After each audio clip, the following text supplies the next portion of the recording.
जयंती मंगला काली भद्रकाली कपालिनी दुर्गा क्षमा शिवा धात्री स्वाहा स्वधा नमोस्तुते। या देवी सर्वभूतेषु बुद्धिरूपेण संस्थिता नमस्तस्यै नमस्तस्यै नमस्तस्यै नमो नमः। नमस्कार, स्वागत है आपका आचार्य वाणी में। मैं आचार्य डॉक्टर विक्रमादित्य आपके साथ हूँ। आज का विषय हमारा है कुंभ राशि वालों के लिए ये अप्रैल का जो आरंभ काल है, ग्रहों का योगायोग किस प्रकार का बनेगा। देखिए, नव वर्ष आरंभ हो चुका है। नव संवत के साथ साथ सिद्धार्थ नाम का संवत शुभारंभ की तरफ आ गया है और इस समय में आपकी राशि की अंतिम ढैया 7.5 की भी शुरू हो गई। शनि का परिवर्तन हो चुका है। कई ग्रहों का युति एक साथ होकर आपके द्वितीय भाव में उपस्थित है। समझे, वहाँ पे शनि, राहु, सूर्य, बुध, शुक्र, इन सब ने एक तरह से ग्रहों की पंचायत लेकर आपकी राशि के द्वितीय भाव में, सबसे इंपॉर्टेंट भाव में, धन भाव में एक प्रस्तुति उपस्थित कर दी है। और वहाँ पर जो उपस्थिति उन सब ग्रहों की है वो कहीं ना कहीं उठापटक का योग बना रहा है। इस संसार में धन एक ऐसी चीज़ है कि जिसके बिना कोई काम नहीं होता। और धन भाव में ही शनि से लेकर, सूर्य से लेकर, बुध, शुक्र, राहु जो वहाँ पर धमा चौकड़ी मचा रहे हैं, अपनी पंचायत लगा रखे हैं, ये आपके लिए बहुत समय सावधानी से चलने का है। ऐसे में कई शुभ योग बनेंगे आपकी राशि के दृष्टिकोण से आरंभ काल में, और इन सब ग्रहों का प्रभाव आपको समझना पड़ेगा। ऐसे में खास तौर पर एक ऐसा योग बनकर आपके लिए तैयार है कि आप पॉजिटिव रहें, जैसा सोचोगे वैसा प्राप्त कर लोगे। जी हाँ, धनु राशि वालों, कुंभ राशि वालों, आपके लिए ऐसा योग बन रहा है इस वक्त। चाहे आप छोटे हो, चाहे आप बड़े हो, चाहे आप बच्चे हो, चाहे आप बड़े हो, खास तौर पर ध्यान रख लो इस बात को। स्त्री हो चाहे पुरुष हो, व्यवसायी हो चाहे नौकरी में हो, अगर अच्छा सोचोगे तो अच्छा देखेगा, नेगेटिव सोचोगे तो नेगेटिव सामने घटने लगेगा। कहा जाता है ना, कभी कभी आपकी जिह्वा पर सरस्वती विद्यमान होती है, लेकिन ये पूरा समय जो चल रहा है आपका अप्रैल का आरंभ काल इस प्रकार का चल रहा है कि जैसा बोलोगे ना मुख से कभी ना कभी सत्य हो जाएगा। तो अच्छा अच्छा बोलो, अच्छा अच्छा सोचो और अच्छा अच्छा पाओ, ऐसा जबरदस्त योग बना हुआ है। इसके साथ साथ सुंदर नवरात्र का योग चल रहा है, भगवती की सुंदर आराधना का अवसर है। और ऐसे में आपकी भगवती जो है, भगवती कृपा से गजकेसरी योग आपकी राशि में बनकर तैयार होगा। तो ध्यान रखना पड़ेगा आपको कई मामलों में। मंगल का थोड़ा ध्यान रखिएगा आपकी राशि के दृष्टिकोण से। इस वक्त यदि आपके मंगल को समझें तो पुरुषार्थ के मालिक हैं और साथ साथ आपके राज्य के मालिक हैं, सम्मान के मालिक हैं, और वो होने जा रहे हैं सबसे कमज़ोर। तो पुरुषार्थ कम होता दिखाई दे रहा है। सही में पुरुषार्थ बढ़ाए, क्योंकि मंगल इस वक्त जैसे 4 महीने पहले जिस राशि में थे, स्थिति में थे, कमज़ोर स्थिति में थे, वही तो पुनः होने जा रहे हैं। लेकिन उसको ठीक करने के लिए भी, जैसे कहा जाता है ना कि जिस प्रकार से कुछ खराब होता है तो पहले उसके लिए परमात्मा कोई रास्ता दे देता है, ऐसे सुंदर योग बन रहे हैं। नवरात्र बन रहा है, अंगारक चतुर्थी का योग बन रहा है, यानी मंगलवार चतुर्थी का योग बन रहा है।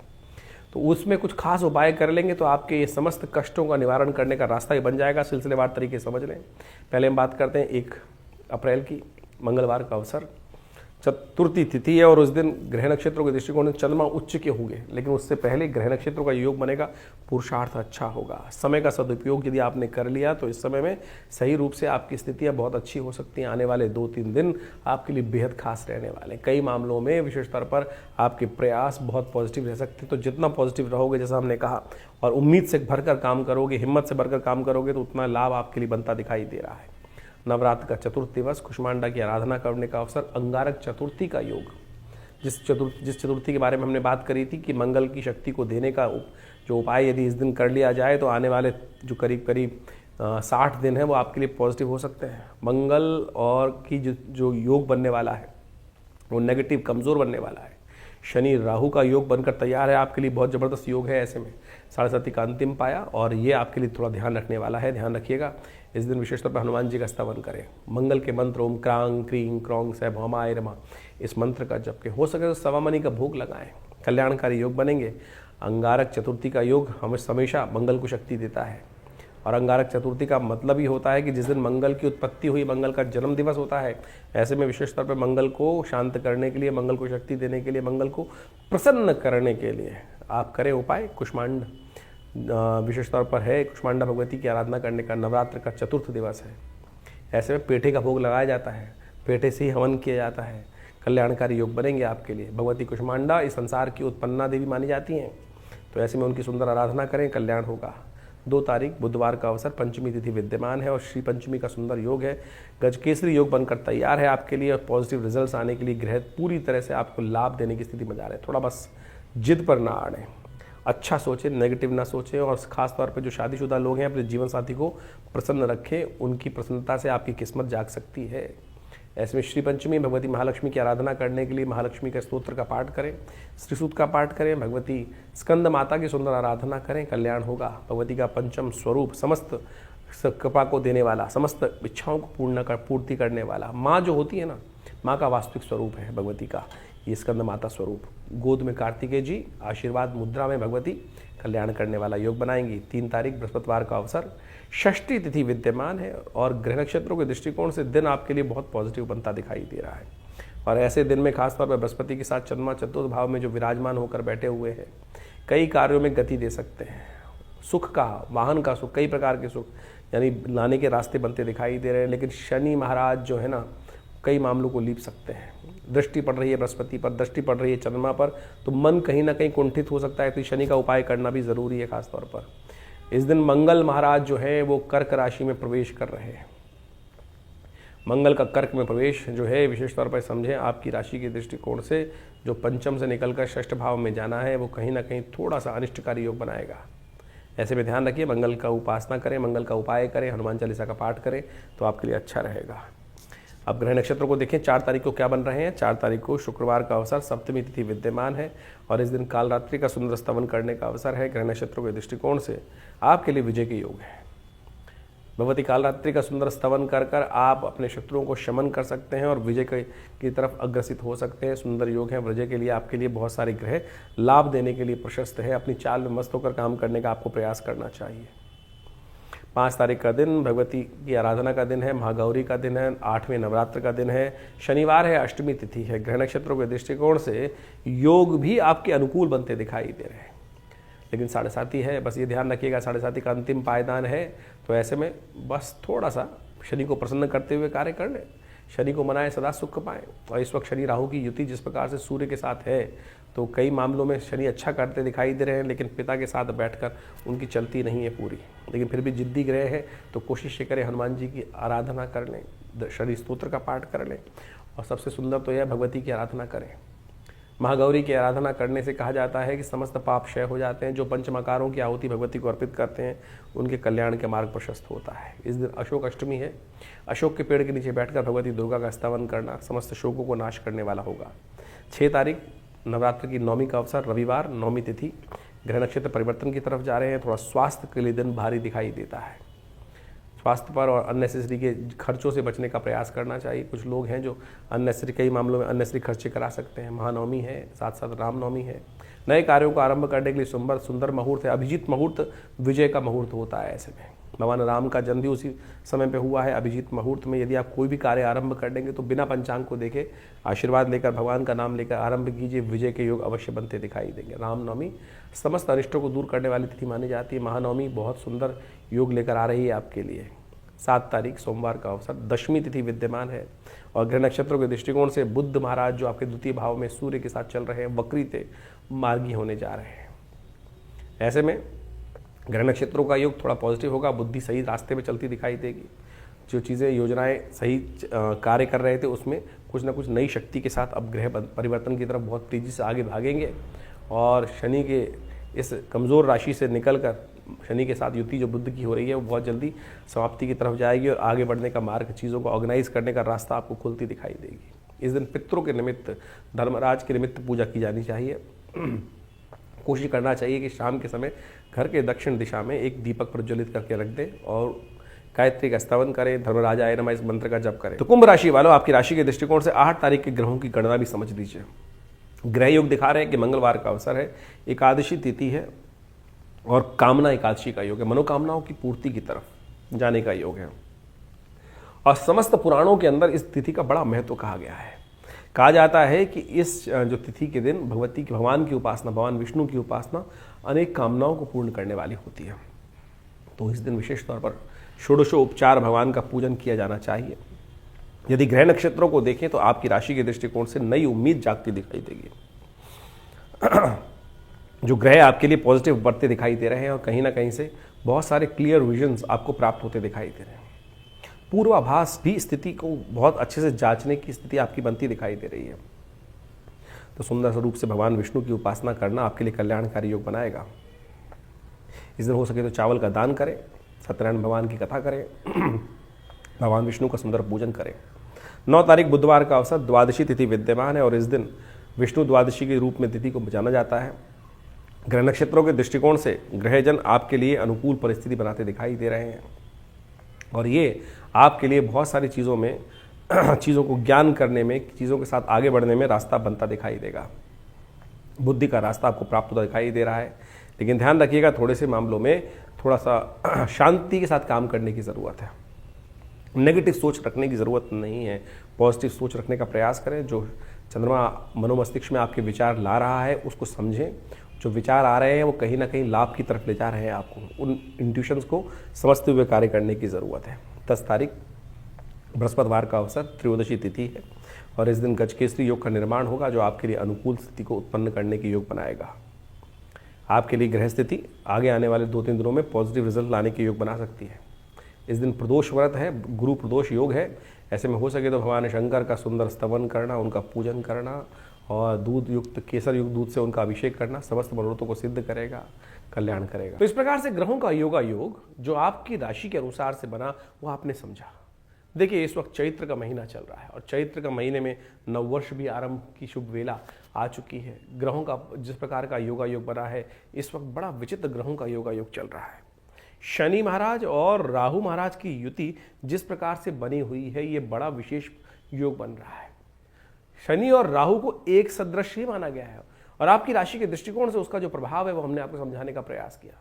लेकिन इसके हिसाब से आपको समझना चाहिए कि जिस प्रकार से ग्रहों का विभिन्न प्रकार का योगा योग बना, 6 ग्रही योग एक साथ बन के चुका है और अभी 2-2 ग्रहण गए हैं और पृथ्वी पर इसका प्रभाव भी देखने को मिलेगा। ये जो 45-50 दिन का समय है, इन समस्त ग्रहों योगों के बाद से बड़ा सावधानी से चलने का है। मंगल का विशेष परिवर्तन जो इन दिनों चल रहा है, जो विशेष तौर पर बड़े क्षीण अवस्था में आ गए हैं, तो इसके कारण से ग्रह नक्षत्रों के दृष्टिकोण से हमको हर चीज़ को बहुत सोच समझ के चलने का प्रयास करना चाहिए। ऐसे में विश्व में कहीं ना कहीं कोलाहल मचने के योग दिखाई देते हैं। तो ऐसे में प्राकृतिक आपदाओं के योग भी बनते हैं, क्योंकि जिस प्रकार से 2 ग्रहण एक साथ जाने के बाद 6 ग्रही योग बनने के बाद उसके बाद कम से कम 50 से 60 दिन का समय, 2 महीने तक का समय हमेशा कहा जाता है कि कुछ ना कुछ प्राकृतिक आपदाओं का योग बनाता है, कहीं ना कहीं कुछ ना कुछ अशांति का योग बनाता दिखाई देता है। वैसे संवत जो आरंभ हुआ है वो बड़ा कल्याणकारी है। सिद्धार्थ नाम का संवत हर जगह कहीं ना कहीं प्रॉस्पेरिटी की योग बनाता है, कहीं ना कहीं अच्छे योग बनाता है, अशुभता को दूर करता दिखाई दे रहा है। तो संवत तो बहुत शुभ दिखाई देता है, लेकिन जो ग्रहों का योगा योग था वो कहीं ना कहीं कष्ट के योग बना रहा है। तो आपके जीवन में उसका प्रभाव आपने समझा। तो ये ज्योतिष का जो प्रभाव है वास्तविक तौर पर हर चीज़ को बड़ी सूक्ष्म दृष्टिकोण से देखने का प्रयास किया जाना चाहिए। हम राशि के अनुसार से, अब बहुत सारे लोगों का प्रश्न कई बार आता है कि भाई जो हमने राशि के अनुसार से भविष्य बताया आपकी राशि के दृष्टिकोण से, क्या वो लग्न के हिसाब से भी देख सकते हैं? जी हाँ, लग्न के हिसाब से भी देखना चाहिए। ये विषय जन्मपत्री का है कि हम ज्योतिषीगण जब जन्मपत्री को देखें तो उसमें विचार अच्छे से करें कि व्यक्ति की जन्मपत्री में जो लग्न है वो ज़्यादा प्रभावी है या लग्न जो राशि है वो प्रभावी है। कई बार जन्मपत्री जब देखते हैं, विवेचना करते हैं, तो उसके अंदर जो लग्न है उससे प्रभाव आता ही नहीं है, क्योंकि जन्मपत्री ज्योतिष के अंतर्गत एक कुंडली नहीं बनती है, सहस्त्रों कुंडली बनती है। सहस्त्रों कुंडलियों के अंदर से किस कारण से कौन सा भविष्यफल देखने के लिए कौन सी चीज़ का उपयोग किया जाना चाहिए, वो एक बहुत गणित का सूक्ष्म योग के अनुसार से निर्धारित किया जाता है। उसके लिए तो पर्सनल कंसल्टेशन की आवश्यकता होती है। हम जनरली राशि को देखने के लिए सार्वभौमिक रूप से देख सकते हैं कि भाई ये राशि है और उसके अनुसार से गोचर के दृष्टिकोण से उसका प्रभाव समझ में आता है, लेकिन फिर भी बहुत सारी गणनाओं को समझने के लिए ज्योतिष को बहुत शांति के साथ अध्ययन करने की आवश्यकता है और फिर ज्योतिष का वास्तविक चमत्कार भी देखने को मिलता है। जीवन में क्या घट रहा है, कब घट रहा है, क्यों घट रहा है, किस कारण से घट रहा है। यदि कोई घटना घटी है तो उसका कोई ना कोई कारण होगा और उन चीज़ों को सही रूप से ज्योतिष विज्ञान को बहुत अच्छे समझकर जाना जा सकता है और उनमें परिवर्तन भी लाया जा सकता है। देखिए शास्त्र के अंदर समझें कि आपका भाग्य जो बन रहा है वो कर्म के अनुसार से बन रहा है और शास्त्र कहता है अवश्य में वो भुक्तव्यम कृतम कर्म शुभाशुभम, कि हमारे जीवन में जो हमने कर्म किया है उसको भोग कर ही हम उसके कर्म को शांत कर सकते हैं, उसके प्रभाव को, फल को शांत कर सकते हैं। लेकिन उसके दुष्प्रभाव को, यदि कर्म कोई गलत कर्म हुआ है तो उसको ठीक करने के लिए शुभ कर्म कर कर हम अनिष्ट को दूर करने का योग बना सकते हैं। ये मंत्र जप, दान, पुण्य इत्यादि, इसीलिए तो शास्त्र में प्रमाणित कहा गया है कि भार कट जाता है, चाहे वो पूर्व जन्म कृत कर्म हो या इस जन्म के कृत कर्म हो। तो तो इसको प्रारब्ध बनता है कर्म के द्वारा ही, और कर्म कर्म से ही कट सकता है, भोग के कट सकता है। तो इसलिए ये सिद्धांत समझ लें। बहुत सारे लोग कहते हैं कि जो हो गया, जो भविष्य निश्चित है, लेकिन भविष्य निश्चित है तो कर्म भी निश्चित है। जो आपका भाग्य बना है वो कर्म के अनुसार से बना है, तो आप उस दुष्कर्म को शुभ कर्म से काट सकते हैं और शुभ कर्म को दुष्कर्म से भी क्षय कर सकते हैं। तो ये समझे कि हमने बहुत बढ़िया शुभ कर्म करके आए, लेकिन सब कुछ बढ़िया था, बहुत बढ़िया समृद्धि के योग चल रहे थे, लेकिन कुछ अनिष्ट कर्म हुआ हाथ के द्वारा, मन के द्वारा, विचार के द्वारा, और उससे इतना बड़ा दुष्प्रभाव उत्पन्न हुआ कि हमारे पुण्य क्षय हो गए। तो वो भी तो कर्म का ही प्रभाव है। तो इसलिए शास्त्र की बात समझे और ज्योतिष के वैज्ञानिकता को समझने का हमें प्रयास करना चाहिए। जो ज्योतिष के दृष्टिकोण से हमें समझ में आ रहा है, हम वही आपको समझाने का प्रयास करते हैं। तो ये सब विज्ञान को बड़े शांति के साथ, ज्योतिष कोई हास परिहास का विषय नहीं है। बहुत सारे लोग बड़े हास परिहास के साथ उपस्थित कर देते हैं चीज़ों को। आप समझेंगे, उसके अंदर गहरा उतरेंगे तो उसका लाभ अवश्य उठा सकते हैं। विज्ञान है, विज्ञान के द्वारा हर चीज़ को बहुत अच्छे से समझा जा सकता है। और हमारे ऋषि मुनियों ने जो खोज उपस्थित करी छोटी छोटी बातों से, आज की तारीख में लोगों को बहुत सारी क्या है कि काल गणना का ज्ञान नहीं होता है। अरे एक एक ज्योतिष के अंदर जो आप एक समझें कि गति, ग्रहों की गति को समझने की आवश्यकता है। अब सूर्य के हिसाब से राशि चलती है तो वो तो 1 महीना रुकती है एक बार। सूर्य के हिसाब से यदि राशि देखें आपकी, तो वो तो 1 महीने के लिए एक राशि, जिसको ज़ोडिएक साइन बोला जाता है, वो तो 1 महीने के लिए एक राशि में रहता है। यानी उस 1 महीने में पैदा होने वाले सब व्यक्ति एक राशि में आ गए। वहीं यदि चंद्र के हिसाब से राशि देखें तो चंद्र के हिसाब से करीब करीब 2 से ढाई दिन तक एक चंद्रमा एक ही राशि में रहता है, तो यानी 2-2.5 दिन में सारे लोग एक राशि में आ गए। वहीं लग्न राशि का प्रभाव देखें तो हर 2 घंटे से 1.5 घंटे से 2-2.25 घंटे के अंदर वो राशि परिवर्तित, लग्न राशि परिवर्तित हो जाती है। तो उस 2 घंटे के अंदर जितने जन्म व्यक्ति हैं, उसके बाद भी इंटरनल ग्रहों की दशा, महादशाएं और उनके अंश, उनके जो षोडश वर्ग इत्यादि कुंडलियां हैं, उन सब में तो हर क्षण परिवर्तन आ रहा है। तो इनको बहुत चिंतन, बहुत ज्ञान के साथ, शांति के साथ, शालीनता के साथ इन सब चीज़ों को समझा जा सकता है। और जब हम उनको गहन अध्ययन करते हैं तो बहुत सारी चीज़ों को सही समझ पाते हैं। तो इसलिए आपके लिए ज्योतिष को बहुत अच्छे से समझना बहुत ज़रूरी है। तो यहाँ पर तो हम जो आपके जीवन में घटने वाली घटनाओं को आप समझाने का प्रयास करें, बड़ा व्यापक है, बहुत ब्रॉडर कैटेगरी के अंदर आता है। कोशिश करें अपनी जन्मपत्री को सही से अध्ययन करें और समय समय पर अध्ययन कराएं, क्योंकि ग्रहों का परिवर्तन हर क्षण होता है। इस संसार के अंदर कुछ भी चीज शाश्वत नहीं है, हर चीज परिवर्तनशील है, हर क्षण बदल रहा है, हर क्षण कुछ ना कुछ परिवर्तन आ रहा है। आज सब कुछ बढ़िया चल रहा है, आपके मन में कुछ विचार आया और उस विचार को आने से क्या हुआ, कुछ गलत कर्म हो गया। अच्छा था तो अच्छा कर्म हो गया, पुण्य जाग गए। आप सोचे कि आपके मनोभाव में अभी आया कि किसी व्यक्ति की बड़ी दारुण स्थिति को देखकर मन में आया कुछ दान कर देता हूं, दान कर दिया आपने, तो उसका प्रभाव वो हो गया ना कहीं वो दुष्कर्म था, वो नेगेटिव हो गया।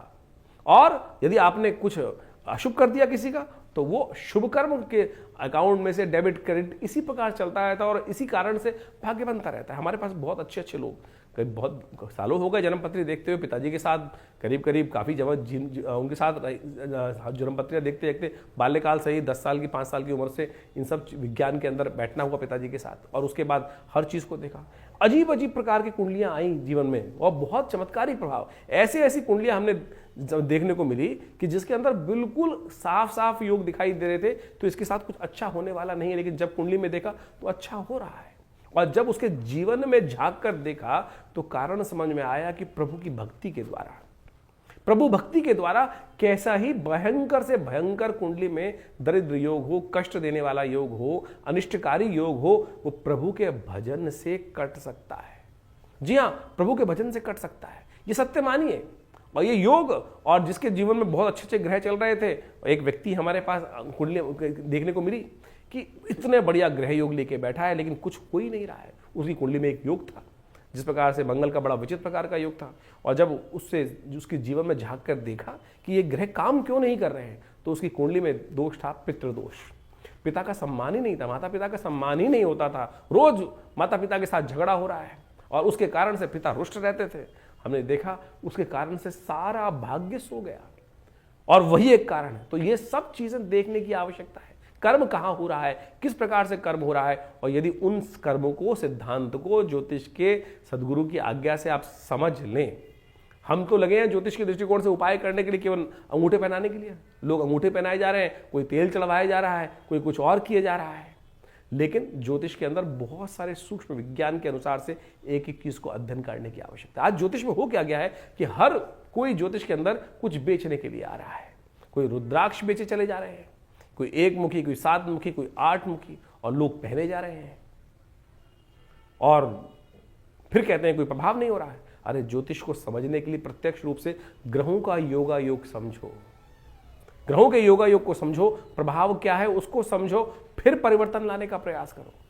ऐसा नहीं है कि रत्न परिवर्तन नहीं लाते, बिल्कुल लाते हैं। रुद्राक्ष परिवर्तन नहीं लाते, बिल्कुल लाते हैं। यज्ञ इत्यादि, मंत्र इत्यादि, दान इत्यादि, पुण्य इत्यादि सब परिवर्तन लाते हैं। लेकिन किस कारण से, कैसे होगा, कब होगा, किसके लिए कौन सा मार्ग सुगम है, किसके लिए कौन सा मार्ग दुर्गम है, किसको किस मार्ग पे जाना चाहिए। देखिए हर क्षेत्र के अंदर अच्छे और खराब स्थितियां बहुत व्यापक रूप से बढ़ जाती हैं। तो हम इस बात को आपके समक्ष इसलिए रख रहे हैं कि अपनी विवेक को सही से उपस्थित कर कर हर चीज़ को चिंतन कर कर तब समझने का प्रयास करें। ज्योतिष के अंदर, बड़ी शास्त्र के अंदर, अध्यात्म के अंदर कहीं कोई ऐसी बात नहीं बताएगी कि लाखों रुपए खर्च करने से ही कर्म शुभ किया जा सकता है। केवल मन से भी, सोचने से, विचार करने से भी कर्म शुभ कर लिया जाता है। 1 सेकंड में शुभ सोचा हुआ कर्म आपके जीवन में कष्टों का निवारण करने का मार्ग खोल सकता है। और नहीं, अगर बुरा सोच रहे हो तो बुराई घटने के योग बन सकते हैं। उपनिषद, वेद इत्यादि जो ग्रंथ है, पुराण इत्यादि ग्रंथ है, इन्हीं कथाओं के माध्यम से आपको हर चीज समझाने का प्रयास करते हैं। समय समय पर हम आपके समक्ष वो सारी बातें रखते ही हैं। तो अभी तो चैत्र के आरंभ में बहुत सुंदर योग बना हुआ है। कर्म करने का तरीका क्या है, भगवती की आराधना, नवरात्र का सुंदर योग चल रहा है आश्रम पे। इन पूरे नवरात्रों में सुंदर यज्ञ रहेगा, सुंदर ये व्यवस्था है। माँ भगवती दुर्गा सप्तशती के नित्य प्रति यज्ञ चल रहे हैं और वो नवरात्र के पूरे महीने चलेंगे। और उसमें आप आके स्वयं बैठिए, माँ भगवती का दर्शन कीजिए। जो ये 1947 में मुल्तान से, भगवती का पाकिस्तान से इतना चमत्कारी शिव विग्रह आया, आश्रम पर प्रतिष्ठित है, उनका दर्शन कर लेने मात्र से भगवती की कृपा प्राप्त हो जाती है। और हजारों लोगों ने उनका अनुभव किया है। आप भी आइए विवेकानंद योगाश्रम में इस दर्शन यज्ञ के अवसर पर, जो यज्ञ नित्य प्रति शाम को चलता है करीब करीब 6 बजे से लेकर रात्रि में 8 बजे तक। उसमें आप आएंगे, यज्ञ में बैठेंगे तो माँ भगवती का सुंदर आशीर्वाद मिलेगा। और उसकी व्यवस्थाएं जानने के लिए आप फ़ोन पे संपर्क साध सकते हैं। इसके अलावा अभी बहुत जल्दी महावीर जयंती आ रही है, हनुमान जी के सुंदर यज्ञ की पूजा पाठ रहेगा। तो आप उसमें बैठकर सुंदर रूप से भगवान की कृपा प्राप्त करने के लिए सिद्ध मनोकामना सिद्धि मंदिर में हनुमान जी के सानिध्य में बैठकर बहुत सारे कर्म इत्यादि यज्ञ इत्यादि चलते रहते हैं। हमारे आश्रम पर नित्य 8 घंटे यज्ञ चलता है।